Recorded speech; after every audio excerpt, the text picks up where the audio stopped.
build around right now so that they can get, some of these games. For the first time, we're going to play on a Wednesday. It just so happens to be Christmas this year. Why? Well, Netflix came in. Netflix has been a player. Obviously, they did the show Quarterbacks, where we got a chance to watch Patrick Mahomes, Kirk Cousins, and Marcus Mariota through an entire season. It was a big hit. A lot of people watch it. People paid attention. We saw Tom Brady's roast on Netflix. Netflix is they're paying $75 million for each game on Christmas. It kicks off Kansas City at Pittsburgh. In order for that to actually be played, and one of the reasons why there was a delay in the schedule was they had to figure out a way to get 4 days of rest in between games. So they had to play, all those teams playing on Christmas have to play on Saturday during the holiday season the week before. So Kansas City goes to Pittsburgh on Christmas Day. That's followed up by Baltimore, Houston, a great divisional matchup a year ago. This time it's in Houston. The playoff game was in Baltimore. Chance to see, really showcase C.J. Stroud, Lamar Jackson, the league's MVP, all of that. That's Christmas. It's a phenomenal doubleheader. People will watch. They're going to steal a lot from the NBA, which usually kicks off their big television season on Christmas. NFL's coming in playing Christmas Day. All right. And then you have to look at what Netflix is doing there. Paying $75 million a game, $150 million to really make this a true global reach. As we know that Netflix subscriptions, they're counting on new subscriptions, people that don't have Netflix but want to watch these games on Christmas. Only way you can watch them is on Netflix. So we have seen all these other streaming companies, including Amazon Prime and Peacock, and all these different streaming networks pay for games. So it used to be that you were required to play one game on a short week, a Thursday night game. Amazon wasn't happy with their schedule. Al Michaels wasn't happy. He talked about it last night. Kirk Herbstreit wasn't happy. There was not good games on Thursday night. So they have basically lifted that whole restriction. And now 13 teams this year are going to play 2 games with 4 days rest. All right. The Jets play it. I mean, the Chiefs play it. Okay. 13 different teams. The 49ers do it multiple times now. So that's just telling you that the 18-game schedule is the next thing to come for the NFL. And they'll figure out a way to appease the players, the NFL Players Union, and all of that. So that's interesting. But if you just look at week 1, there's usually no bad weeks in week 1, bad games in week 1. Everybody gets a chance to start off 1-0. But, obviously the Baltimore-Kansas City game is the marquee game. You get the 2022 league MVP, 3-time Super Bowl MVP Mahomes against the 2-time league MVP and Lamar Jackson. Prime time. But the following day, the league goes to Brazil for the first time, South America for the first time, Sao Paulo, Brazil, for the Packers and the Eagles. And just so we know, that international schedule is just continues to get enhanced. All right, so we know Green Bay and Philadelphia are going to play in Sao Paulo. And then starting week 5, the Jets travel to play the Vikings in London. The first of 3 straight London games. Tottenham Hotspur Stadium, great modern stadium. Followed by the Jags and the Bears, followed by the Patriots and the Jaguars. Jaguars are going to play back-to-back games in London. 2 different stadiums. First one's at Tottenham Hotspur, the second one's at Wembley. These games, I haven't checked with the London office, but these games sell out in minutes. It's just a big hit. It's just huge. And I have announced games over in Europe for years, for NFL Europe, for both Fox and NFL Network. And I'm just telling you, the atmosphere it's World Cup atmosphere. It's state fair, big concert atmosphere throughout the entire day. And the fan base is very smart. They know what's going on. They understand the game. They love the game. They follow the game. And so we get Jacksonville, who won both games last year, and then came back home and played the following week in Jacksonville. And this year, Jacksonville plays October 13th against the Bears in London, October 20th against the Patriots in London. And then they come home, short week, coming back after playing that game against the Patriots, and they play the Packers at home. It's a 3-game stretch. They won all 3 last year. And so it'll be interesting to see how Jacksonville survives that. We know that they went into a tailspin late in the year last year after jumping out to, 8-3 start, whatever it was. It was a good start, including those 3 games, 2 in London. So we get that. And then on November 10th, the NFL goes back to Germany. They were in Frankfurt last year. They'll go back to Munich this year for the second time, where the Giants will play the Carolina Panthers. So that's the 5 international games right now. So I think that's interesting. But week 1, let's face it, Pittsburgh going to Atlanta. I mean, it's a great game. I do the national game of the week on national radio. I have a feeling I'm going to be I don't know the schedule yet, but I have a feeling I'm going to be in Atlanta. There's 1 or 2 places. That's going to be a phenomenal game. I mean, you get Russell Wilson leading the Steelers going into Atlanta, where Kirk Cousins just got $100 guaranteed $1 million, and they drafted Michael Penix Jr. We think it's going to be Russell Wilson against Kirk Cousins in that game, and the terrible towels are coming. Whatever Arthur Blank, the owner of the Falcons, decides to try and do, I don't think he can keep the terrible towels out of Atlanta. That team travels as well as any team in this league, and they may very well take over Mercedes-Benz Stadium in Atlanta. We'll see. But that's going to be a marquee matchup. 1 o'clock in Atlanta, Pittsburgh, rebuilt offensive line, back-to-back great drafts. Mike Tomlin, not a losing season, 17 straight years, but hadn't won a playoff game since 2016. That's a great start. The other great game that week, and I'll get through the schedule here, but the other great game is Houston going to Indianapolis. If you go back and you watch Anthony Richardson, the 4th pick in the draft last year, against Houston, in Houston a year ago, Anthony Richardson was the best player on the field. He ran for 2 touchdowns. They put up 31 points. They beat Houston that day, 31-20. And then he got hurt, 2 weeks later, and he missed the rest of the season. But, these are 2 teams. But, Indianapolis still won a bunch of games last year. They're going to be a good football team.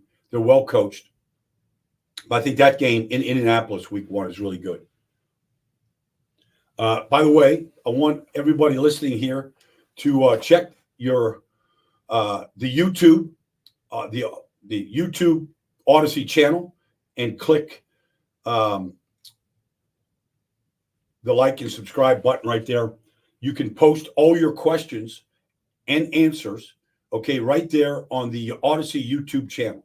So I want you to go there now. If you're listening to this, we can start having a dialogue right here as I start looking into the schedule. So, listen, I want you all to kind of jump in here. This is something we're going to do on the Odyssey YouTube channel from time to time, and I'd love to interact in live time with the audience out there. I think other interesting games are, the Cowboys go to Cleveland. Late game, Fox game, Tom Brady in the booth. That's going to be an interesting game. Cleveland, by just records, has the toughest schedule in this league, and they open up against the Cowboys at home. Myles Garrett, the reigning Defensive Player of the Year, is going to be going up against who knows who's playing left tackle in Dallas. Maybe it's Taylor Guyton. Maybe, who knows? Maybe it's Tyler Smith. I don't know who's going to be playing left tackle yet. but they're going to see Myles Garrett. Oh, by the way, Terrence Steele on the other side will get Myles Garrett. And oh, by the way, who's ever playing center for the Cowboys, maybe it's Cooper Beebe, we'll see. But whoever's playing center, it's going to be a new center. They're going to get Myles Garrett on their nose, just kind of looking like he's Stephon Curry ready to crossover dribble on you. So they're going to move him around. Very good defense. They play a press man coverage. CeeDee Lamb will get pressed. Dak Prescott will get challenged. Anyways, that game is fascinating. And then you get Sunday Night Football opening week. The Rams going to Detroit. We saw that a year ago. The whole Kirk Cousins, Jared Goff exchange. Jared Goff just got a big fat contract. He's got a second lease on life right now. And so you're going to see him against his old team, the Rams, in Detroit on Sunday night. 2 playoff teams a year ago, a rematch. Really a fun game to kind of like. You can click on the comments at the top where the red box is, and you'll see the comments right there. So please, I want you to engage here. Like I said, get on the Odyssey YouTube channel, click on the comments page, and we can start having a dialogue. And then Monday night, there's a lot of Jet fans, including Mike Greenberg at ESPN, that are just covering their eyes here. As the Jets and Aaron Rodgers goes out to San Francisco, the Big Levi, to play the 49ers. So they were involved in the first opening Monday night game a year ago against Buffalo. We know what happened to Aaron on the 4th play. This sets up to be quite the matchup. We think Aaron Rodgers is going to be healthier. The offensive line is much better at this point. The additions of Tyron Smith, Morgan Moses, John Simpson to go with Joe Tippmann, to go with Ali Vera Tucker. They should be very good up front. Now, the Jets defense last year was very good, but they collapsed down the stretch when they realized their offense just was incapable of scoring points. Their quarterbacks last year, however many of them played, they threw a grand total of 11 touchdown passes. It's just hard to compete if you're not scoring points. But, ESPN in their package, it's a great opening game. You get Troy Aikman, Joe Buck in San Francisco against a marquee team in the 49ers. And let's face it, the 49ers, they have an unbelievable schedule. They got a very tough schedule, very tough. They don't have, it used to be, you had a couple primetime games. Well, they not only do they get 6 primetime games where it's Thursday night, it's Monday night, it's Sunday night. Not only do they get all of that, they also, including, not only that, but they get 4 teams coming off their bye weeks that play San Francisco. So they get 4 teams with maximum rest playing the 49ers this year. I think that, so anyways, that's the opening week. You're just trying to make a whole lot of partners happy. I do think, it's interesting. We have to look at Thanksgiving because Thanksgiving is just such a huge day in the NFL. We get Chicago at Detroit. All right. Caleb Williams, in Detroit. We saw Green Bay go to Detroit on Thanksgiving a year ago and upset the Lions.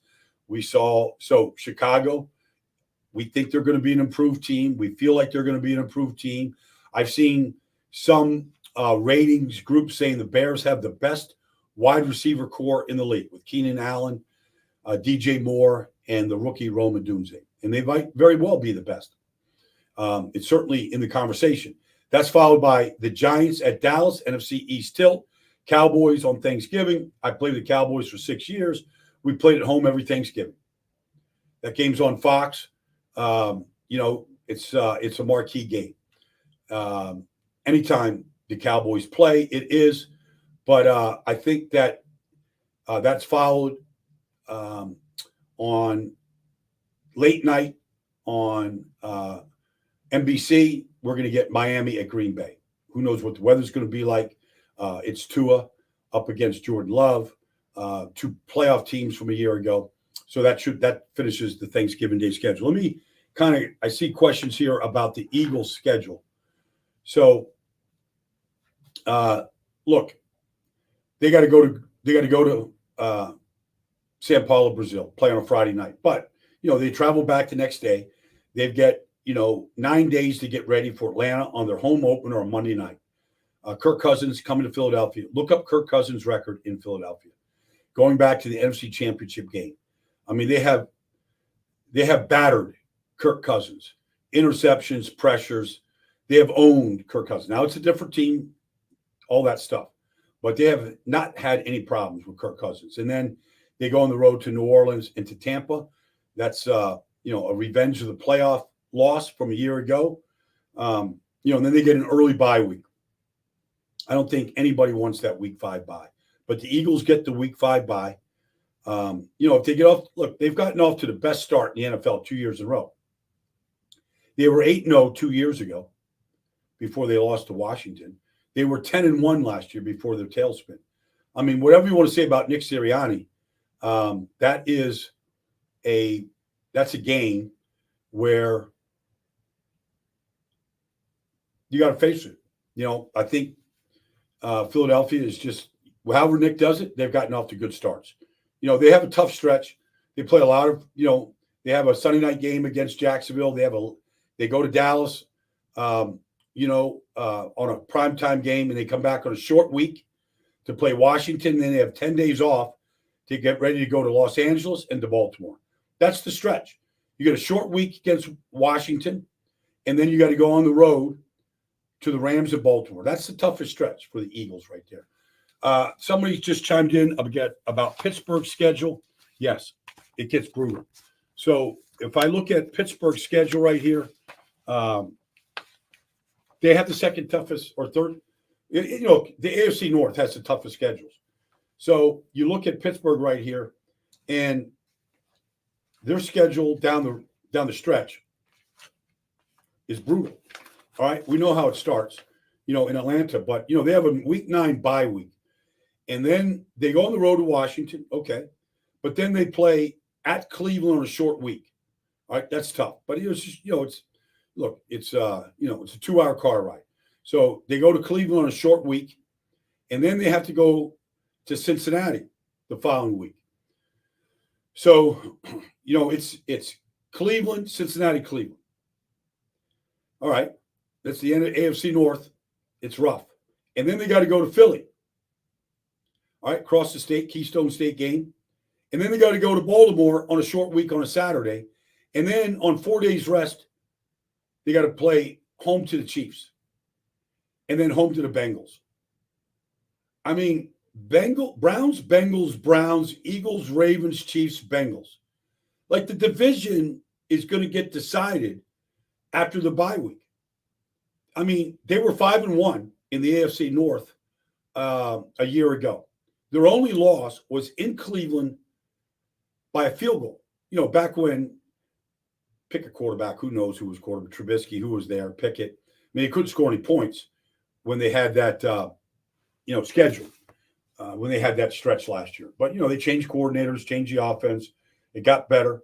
The offensive line should be much improved this year. They should be much, they should be in a much better position to compete this year. But they compete in the AFC North. So, and, you look at, okay, let's look at some of the other teams in the AFC North, because Cleveland has the toughest schedule in the entire league right now. All right, when you look at what they have, like, okay, they open obviously with the Cowboys at home. They go to Jacksonville, all right? That's Jacksonville's only home game in September. You know what the heat humidity factor is. Like, start hydrating right now for that game. Okay, they get the Giants at home, would be expected, and then they go to visit the Raiders. All right, and then they get the Commanders at home. But then here's their stretch. They go to Philadelphia. It's going to be a marquee game, 1:00 game. Then they play back-to-back home division games against the Bengals and Ravens, and then got to go on the road to play the Chargers. Then they have their bye week. They come out of the bye, they go to New Orleans. All right, the rest they go to New Orleans. They get Steelers, home, Broncos home, go to Pittsburgh, and then they have this stretch. And look, a lot of teams have this stretch, but they've got to play 3 games in 11 days. They've got to play the Steelers, home to the Chiefs, at Cincinnati on a short week. 3 games in 11 days. 3 playoff, 3 teams that we feel are playoff worthy. Steelers, Chiefs, Bengals. That's a tough stretch. Tough stretch for anybody right there. All right. So, for all you, so we look at the Jets. The Jets have a brutal start. They play 3 games in 10 days. We know that they open up Monday night in San Francisco. They come back on a short week. Okay, you get back on Tuesday morning. You play Tennessee. All right. And then on a shorter week, Thursday night football, they play home to the Patriots. That's a tough stretch. Now, Robert Saleh is looking at that stretch right now. Joe Douglas looking at that stretch. All right, going, how are we going to manage preseason? We got to get Aaron work. We got to get our offensive line work because that all collapsed last year in the first game. So those guys got to get work. There'll be scrimmage. I think the Jets scrimmage 2 different teams this year, and there's 3 preseason games. But you gotta like factor in, okay, once they finish preseason, they got basically, 16 days before they open up at San Francisco. And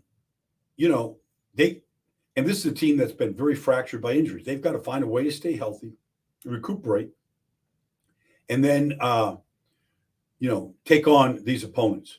And look, San Francisco's at home. They don't have to travel across the country. Tennessee, all right, they play on Sunday to open up the season. New England, all right, 4 days rest. That's a tough stretch right there. How about Jim Harbaugh?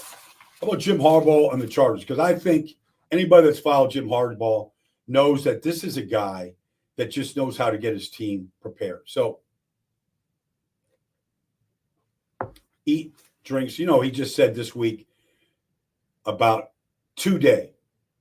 It's 2-day. This is the day that we all wait. I mean, he's going to give these speeches every day.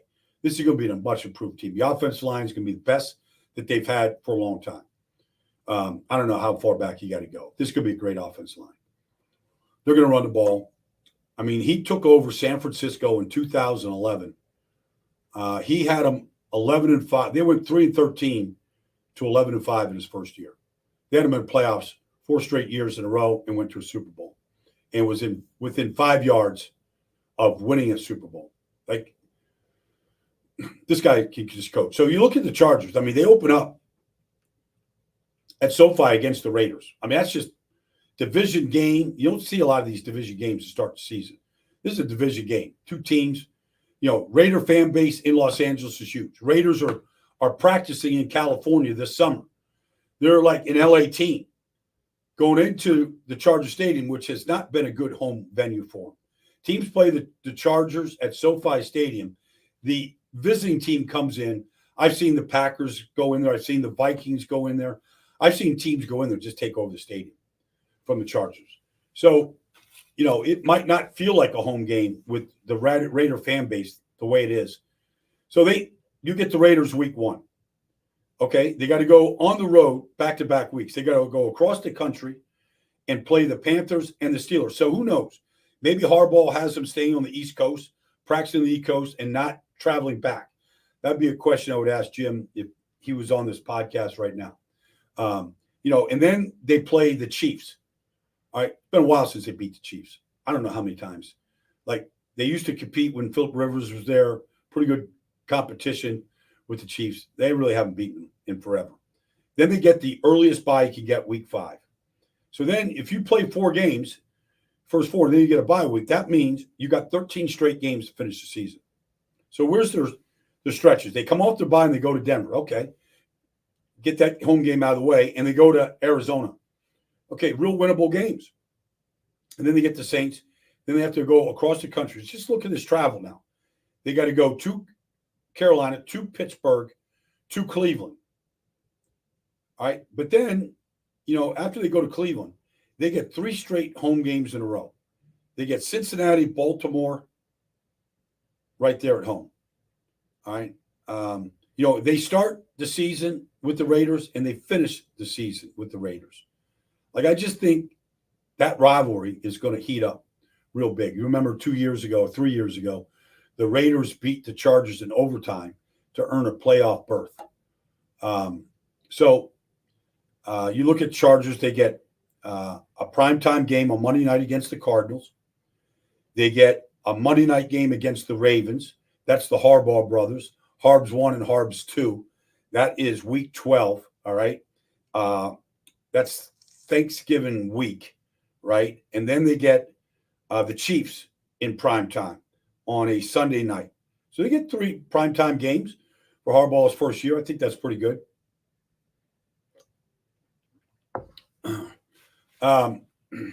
Yeah. I think, look, I have Anthony chimes in about the Jets going on the road to play at SoFi Stadium on the grass, on real grass. When real grass in San Francisco is in really good shape. I mean, it's like and so you go, okay, Aaron Rodgers gets hurt at home at MetLife Stadium, and MetLife Stadium has come under a lot of heat, and for good reason. I mean, we saw Saquon go down, Nick Bosa go down, Aaron Rodgers tears Achilles. Now, they have ripped that stadium turf up a number of different times. I don't know what's on there right now, but I do think every player will tell you that they'd rather play on grass than some synthetic surface. They'll just tell you that.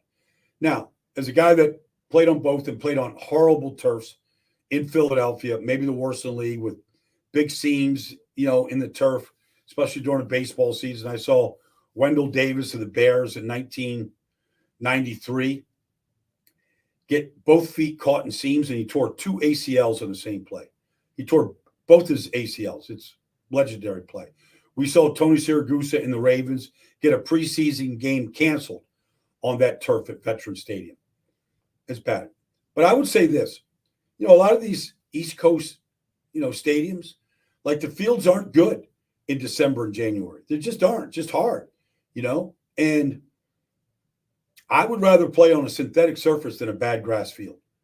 I mean, I played a game one time in Milwaukee back when the Packers would play 2 games a year in Milwaukee. And it was, during baseball season, they didn't level the pitcher's mound completely. And I'm snapping a ball, and one foot is higher than the other as I'm standing on the edge of a pitcher's mound. Like, I would rather play on synthetic surface than I would rather than a bad grass field. Chicago could be bad. We've seen what New England could be like late in the year. Washington's been legendary for painting their field green late in the year. Philadelphia, the Temple football plays on that same field. So some of these fields get chewed up. There's nothing they can really do about it. They can resod part surfaces, but it's hard. But so anyways, that's that. What else?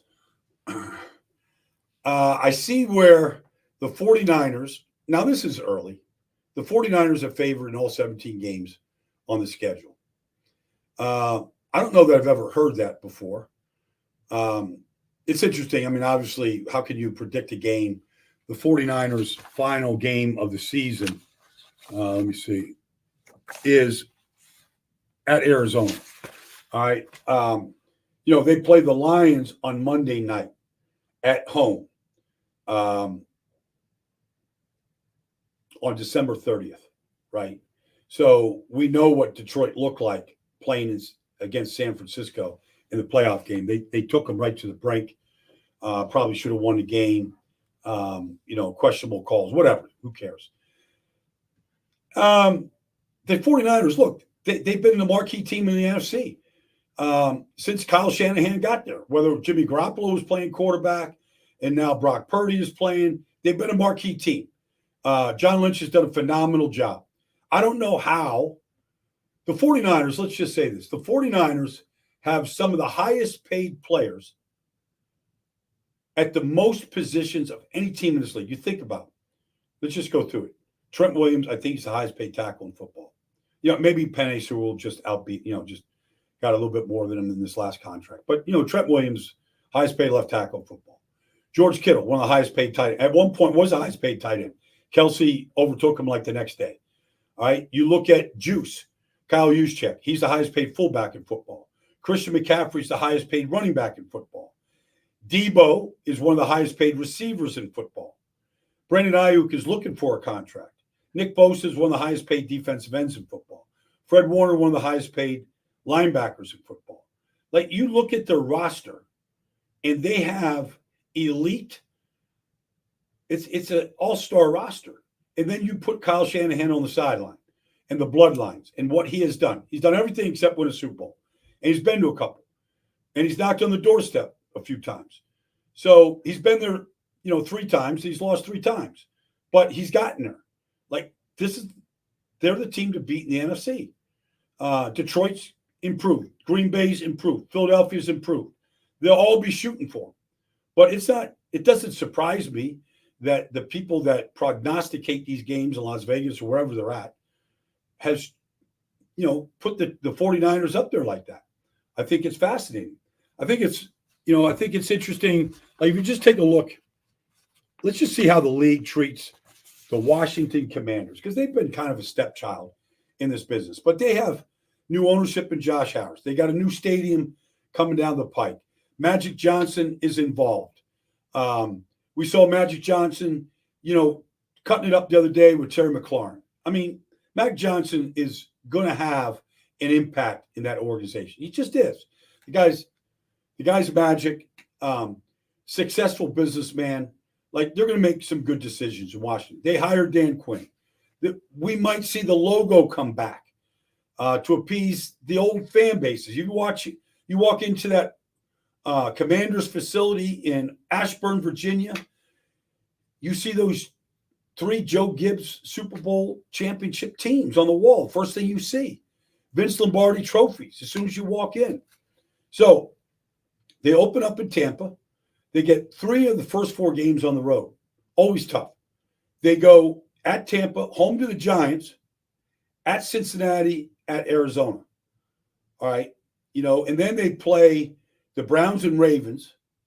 But then, look, there's a stretch where they play the Panthers, the Bears, the Giants, before they have a stretch of the Steelers, Eagles, and Cowboys. I mean, look, I don't know what the expectations for Jaden Daniels and Dan Quinn are. I know that they've filled so many needs on defense. I still think the defensive line is very questionable at this point. It's Dan Quinn's bailiwick. He signed a bunch of guys from Dallas, to come in and give them snaps. They'll rotate them. They have excellent defensive tackles. They drafted Johnny Newton to go with Jonathan Allen, Deron Payne. Like, they should be better on defense. They were the worst in football. They gave up 39 touchdown passes last year. I mean, one thing about Dan Quinn in Dallas, now they had Micah Parsons the whole time, but they had more takeaways over 3 years with Dan Quinn than any team in the NFL. Like, that would certainly help this offense and Jaden Daniels. I think Cliff Kingsbury can flat out coach offense, and he can coach quarterbacks. His history says, whether it's Johnny Manziel or, Baker Mayfield or, Patrick Mahomes or Caleb Williams, like, that guy can coach quarterbacks. I think Jaden Daniels is in good hands.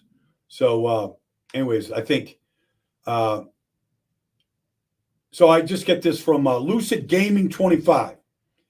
Do I think the Giants are facing J.J. McCarthy or Sam Darnold in week 1?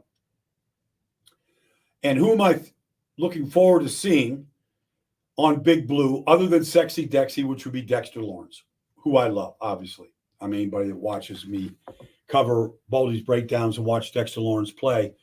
Look, I think Sam Darnold is going to start. I just do. Like, I know J.J. McCarthy was drafted with the 11th pick, and he's going to be the name. But Sam Darnold's going into his 7th year now.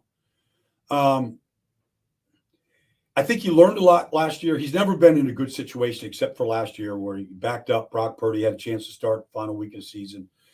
Carolina the year before. He won 4 of his last 6 games. Carolina was playing a lot better. Like, I think Sam Darnold can play. Look, he's had injuries. He's been in horrible organizations, caught up in all that. No quarterback can survive. But I think he's going to a stable organization. Kevin McCarthy can flat out coach. Brian Flores is a quality defensive coordinator. They've got a good roster. He's got elite receivers in Justin Jefferson and Jordan Addison and TJ Hawkinson. Just go through the list. He can turn around and hand off to Aaron Jones. Like, I think Sam Darnold, I really don't believe there's a rush to get JJ on the field. Like, I think to be a competition, I think Sam will win the competition. And then it's a question of how well does Sam play? For how long does he play well? And if he plays well, JJ can sit and watch and learn. I mean, I think, if you look at like Josh McCown's the quarterback coach in Minnesota. And when Sam Darnold was a rookie with the New York Jets, like him and Josh McCown was his backup quarterback. They literally drove to practice every day together. Now they're reunited. And so I think Sam Darnold, Josh McCown, I think they know what happens with rookie quarterbacks. It's not a great success rate, very low success rate for guys starting right away and having great careers, like C.J. Stroud got off to a start last year. It's a very small percentage of quarterbacks who do it. Even Brock Purdy, sat behind Jimmy Garoppolo before he got his chance, probably 8 or 9 weeks into the season. So I think the Giants are going to see Sam Darnold. But look, I like a lot of guys on this Giants defense right now. I mean, obviously, Okereke came in, looked like a real middle linebacker for the first time in a long time for the Giants. But I really want to see Brian Burns opposite Thibodeau right now. I want to see if they can be a force up front and if they can affect quarterbacks the way they need to affect them. I like Brian Burns. I don't know that I would pay him $150 million, but they just haven't gotten the position right. You think about all the guys they've drafted over the years. They just haven't hit on that position. And I want to see Kayvon get stronger at the point. I want to see him do more than flash. He flashes well, but I really want to see him with a real guy opposite him right now. Ojulari wasn't that guy, and you go through the list of all the guys they drafted.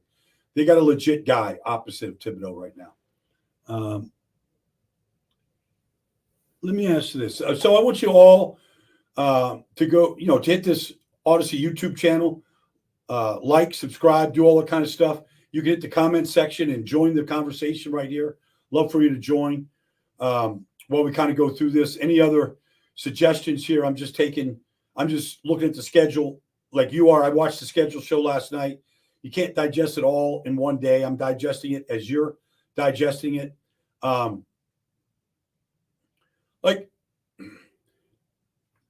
Like I see, what games am I circling? Well, I announce games every week.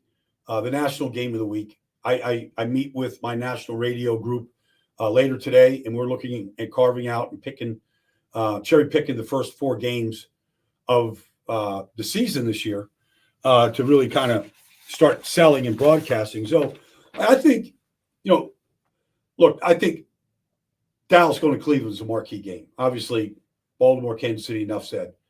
But for myself, I would love to be in Atlanta. I don't do that game in Cleveland will be handled by a different crew than me. But I would love to be in Atlanta for Pittsburgh and Atlanta. I think it's going to be a great game. Russell Wilson, Kirk Cousins, how quickly can they establish themselves as the leader, playmaker, all that kind of stuff. Raheem Morris, when he got the job in Atlanta, said, I wouldn't be here if the Falcons had better quarterback play. So here comes Kirk Cousins, Michael Penix Jr. Pittsburgh got both Russell Wilson and Justin Fields for a grand total of less than $5 million. They got the fire sale on quarterbacks. Russell Wilson gets his, third team right now, but it's an improved team. So that game. But I also, that week 1, this Houston-Indianapolis game is sexy good. It's in Indianapolis. It's a division game. Not a lot of division games to start the season. Division game. It's C.J. Stroud, Anthony Richardson. I talked to Shane Steichen, the head coach in Indianapolis, about Anthony Richardson last year. And he said, Baldy, he's unbelievable. I mean, charismatic. We know that. We've seen that. But worker, studier, leader, talent. And the offense was, when he played, Jonathan, the J train, Jonathan Taylor wasn't in shape. He wasn't even there. Like, now you put Jonathan Taylor, a good offensive line, Anthony Richardson, an improved defense, going up against the Houston Texans with all of the guys that they've had, Daniil Hunter and Danico Autry and Foley Fatukasi and Aziz Aishar. Like, this game is going to be good. It's going to be really good. There's going to be some fireworks. There's going to be, I'm excited about that. I do think that we see, I see Pats is up here talking about how the Patriots and the Bills are playing 2 times in the final 3 weeks. This is not uncommon. If you look at any schedule right now, they're all backloaded with division games. Like the NFL figured this out. I don't know. Talk to Mike North or some of those guys that do the schedule, and probably 8 or 10 years ago, where the division games, especially when, like, just even last year in the NFC South, who's going to win? Did anybody want to win the division? Atlanta was into it till they faded. New Orleans was into it. Tampa won it. These division games down the stretch, they count a lot. There's a lot on the line, especially if you look at the AFC North. So it's not uncommon in the AFC East here to see division games. Like, if you just look, I'll just look at week 17 right here and show you all the division game, or week 18. Like week 18, all right, obviously you get, they're all division games. San Francisco, Arizona, Carolina, Atlanta, Cleveland, Baltimore, Washington, Dallas, Kansas City, Denver, Minnesota, Detroit, Chicago, Green Bay, Jacksonville, Indy, Seattle, Rams, Chargers, Raiders, Buffalo, New England, Miami, the Jets, Giants, Eagles. It's all division games, week 18. You can say much of the week before, week 17. So, no, it's not. It's I have seen that before, where you play the division games. I think, if I'm not mistaken, I think the Jets and Patriots have done that before. Not at the end of the season, but we have seen them. And I've seen teams play back-to-back before, too. So it's not uncommon. It's not unusual. We're live here on the Odyssey YouTube channel. You can follow this on my Twitter. You can follow this, just like and subscribe, the Odyssey button. You can come find me almost every day on the Best Football Show. This is just an extended version of it today, just talking about the schedule. I'm kind of just opining here as we go along. Do I think if things go badly for the Eagles early, will they consider firing the head coach? This is from Jake Galley. Jake, I don't think it's going to happen. I just don't. Like, I don't know how bad it has to be. Look, I will say this, Jake. Like, look, we know that they were 1-6 in the final 7 games, including a playoff loss, ugly playoff loss to Tampa. It was ugly. Howie's done an amazing job of rebuilding the entire roster. Here's Saquon Barkley. Here's Devin White. Here comes the number 1 corner in the draft. Et cetera, et cetera. They've rebuilt this roster. Okay. They've extended every single offensive player. A.J. Brown, Devontae, Landon Dickerson, Jordan Mailata. It's ridiculous how much money they spent this offseason. But I will say this, Jake. I don't see this happening, but if they would get off to a 2-5 start, a 1-3 start, there'd be a lot of heat for sure. Nick Sirianni got everything he wanted this offseason. He got 2 new coordinators. He got the coordinator he wanted last year. He wanted Vic Fangio. Vic was in the building in 2022. For whatever reason, Vic went to Miami. He's back in the building. Vic wants to be here. He's from Northeast Pennsylvania. His family's here. He wants this he wants this to be his final coaching stop.